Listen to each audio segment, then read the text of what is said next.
السلام علیکم دوستو، آج میں پیش کر رہا ہوں ہمزاد کی حاضری اور دیگر حاضری اور تسخیر کے بارے میں مکمل معلومات اور ہدایت۔ اس فیلڈ میں کودنے کے لیے ضروری ہے کہ جب بھی تسخیر و حاضری کا کوئی عمل کرے تو سب سے پہلے اپنی حفاظت کا انتظام کرے، مکمل حصارت اس کو آتے ہوں اور رجال الغیب کا خیال کرے۔ اب میں آپ کو ہمزاد کی اقسام بتاتا ہوں۔ ہمزاد کی دو جو ہے قسمیں ہیں۔ ایک ہمزاد کو جو ہے وہ تصور سے تسخیر کیا جاتا ہے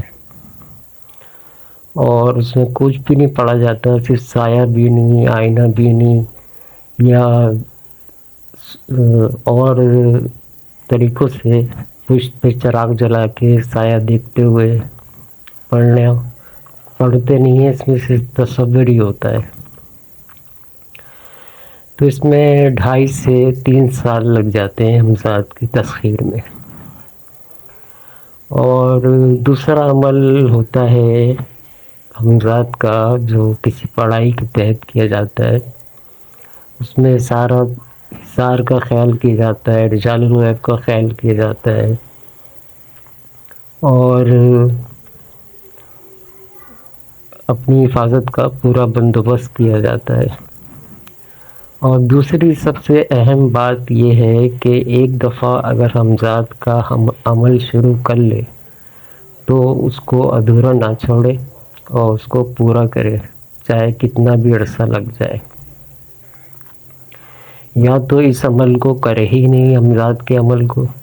اور اگر ہمزاد کا عمل کرنا ہے تو جب تک مقصد حاصل نہیں ہو جاتا، چاہے وہ تصور سے کر رہا ہو، چاہے وہ پڑھائی سے کر رہا ہو، وہ عمل ادھورا نہ چھوڑے، کیونکہ ادھورا عمل بہت ہی خطرناک ہو جاتا ہے، خاص کر ہمزاد کا۔ اب رہا کہ کون سا جو ہے وہ بہتر ہے، تو اس کا تو فیصلہ محنت کے اوپر ہی ہے کہ اگر وہ تصور والا عمل کرتا ہے تو اس کو 2.5 سے 3 سال لگ جاتے ہیں، چاہے اس کی بصارت باطنی کھلی بھی ہو یا نہ کھلی بھی ہو، یعنی کہ باطنی آنکھ کھلی بھی ہو یا نہ کھلی بھی ہو۔ اسی طرح پڑھائی والے اعمال میں بھی باطنی آنکھ کھلی ہو یا نہ کھلی ہو، اس کی کچھ خاص باتیں میں آپ کو آگے بتاتا ہوں۔ تو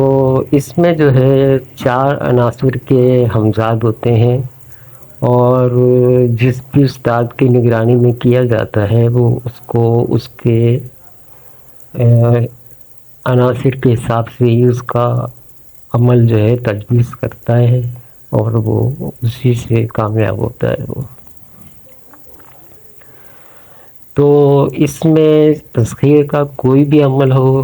دیوی دیوتاؤں کا ہو، جنات کا ہو، موکلات کا ہو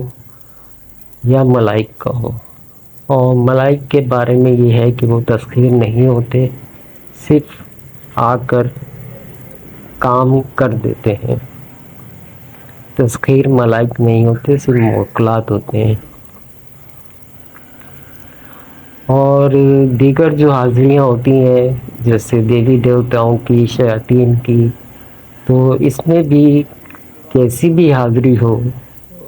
چاہے وہ ہمزاد کی ہو، چاہے وہ دیوی دیوتاؤں کی ہو، شیاطین کی ہو، اس میں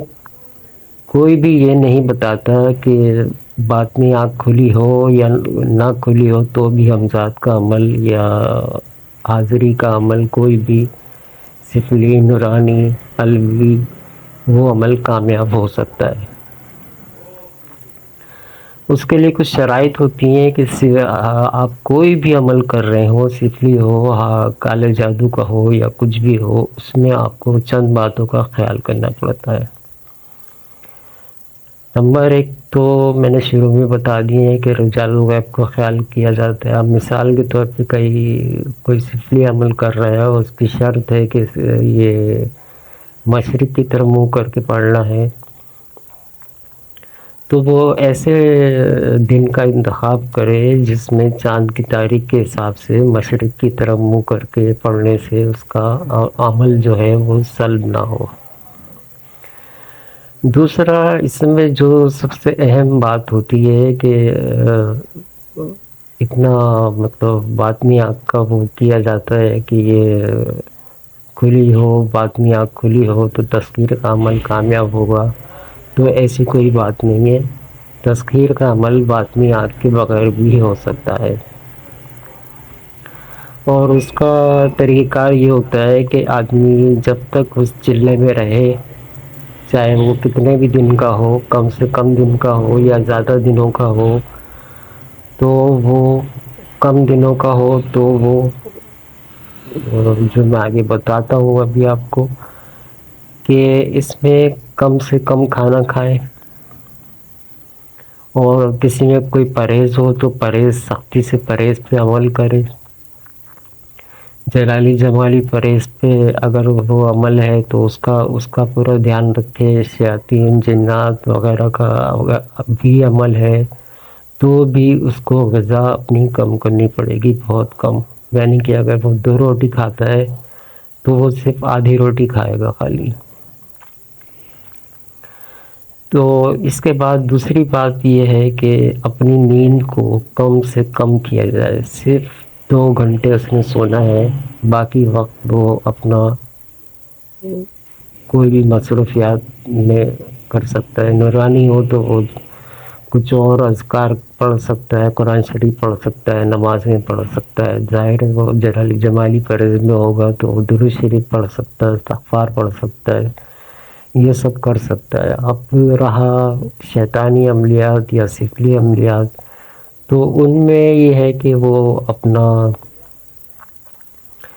جو بھی عمل کر رہا ہے، چاہے وہ کم تعداد کا ہی ہو، تو بھی وہ اس کو نیند خالی 2 گھنٹے ہی کرنی پڑے گی تاکہ اس میں عمل میں طاقت آ جائے۔ اب رہا ہمسات کا عمل کامیاب کیوں نہیں ہوتا ہے، تو اس سب کی وجوہات یہی ہوتی ہیں جو میں نے بیان کی ہیں، اور یوٹیوب پہ بار بار یہی کہا جاتا ہے حاضری کے لیے کہ باطنی آنکھ کھلی ہونی چاہیے، تو ایسا کوئی مسئلہ نہیں ہے، باطنی آنکھ کھلی ہو یا نہ کھلی ہو، تذکیر کے عمل میں آدمی کامیاب ہو سکتا ہے اگر وہ اپنی نیند کو کم کر دے اور اپنی غذا کو کم کر دے۔ تو جو بھی ان شرائط پہ عمل نہیں کرتا ہے تو وہ ہمزاد کے عمل میں بھی ناکام ہوتا ہے، وہ تذکیر و حاضری کے عمل میں بھی ناکام ہوتا ہے، وہ دیوی دیوتاؤں کے شیاطین کو تذکیر کرنے میں، ان کی حاضری کرنے میں بھی ناکام ہوتا ہے۔ کیونکہ اگر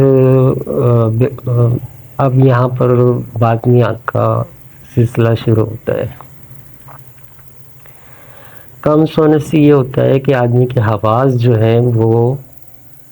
اگر 10 گنا ہیں تو کم سونے سے اس کے حواس جو ہیں 1000 گنا زیادہ طاقت سے جاگ جاتے ہیں، اور عمل میں اتنی قوت آ جاتی ہے، اس کے ارادے میں اتنی طاقت آ جاتی ہے کہ وہ اپنے مقصد میں کامیاب ہو جاتا ہے۔ اب کوئی ان شرائط پہ عمل نہیں کرتا ہے تو اس کو بہت طویل عرصہ لگے گا کسی بھی حاضری کو تذکیر کرنے کے لیے۔ تو یہ بہت پوشیدہ نکات ہیں جو کوئی بھی نہیں بتاتا کہ اس کو حاضری کے اعمال کس طرح کیا جائیں، اور یہ اس کی کیا پابندیاں ہوتی ہیں، کیا شرائط ہوتی ہیں۔ لوگ بہت شوق رکھتے ہیں لیکن ان کو ان شرائط کا معلوم نہیں ہوتا ہے کہ اس میں اتنی سختیاں ہوتی ہیں وہ سفلی کا کالے کا عمل دیکھ کے سمجھتے ہیں کہ یہ اتنا آسان عمل ہے، لیکن وہ عمل جو ہے آسان نہیں ہوتے. اس کے اندر غذا کو کنٹرول کیا جاتا ہے، اس میں نیند کو کنٹرول کیا جاتا ہے، اور اس کے بعد جا کے کہیں وہ کامیاب ہوتا ہے. تو جب وہ نیند کو کنٹرول کرتا ہے تو ظاہری بات ہے اس کی باطنی آنکھ کچھ وقت کے لیے کھل جاتی ہے، اور وہ اپنی تذکیر کے عمل میں کامیاب ہو جاتا ہے، چاہے وہ کسی بھی قسم کی نوعیت سے تعلق رکھتا ہو. تو یہ تھے تمام معاملات حاضری کے، اور میں نے تقریباً سب بیان کر دیے ہیں. اور اگر اور ضرورت ہوئی تو میں ایک اور ویڈیو اسی ٹاپک پہ جو ہے وہ بناؤں گا. اور کچھ سوالات اگر آتے ہیں میرے پاس تو میں ان کے جواب کے لیے دوبارہ ایک اور ویڈیو بناؤں گا. تو یہ تھی آج کی ویڈیو. اور یہ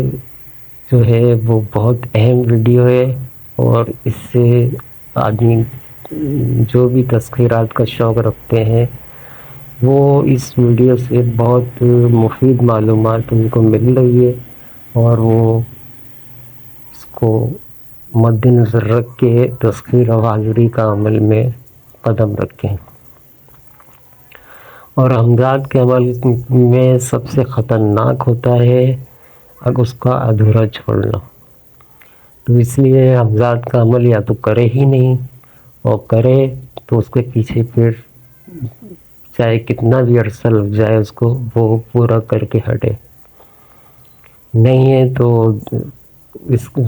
حمزات کا خیال دل سے نکال دے، کیونکہ ادھورا عمل انتہائی خطرناک ہو جاتا ہے، اور انسان کو بہت عجیب و غریب قسم کی جو ہے بیماریاں لگ جاتی ہیں.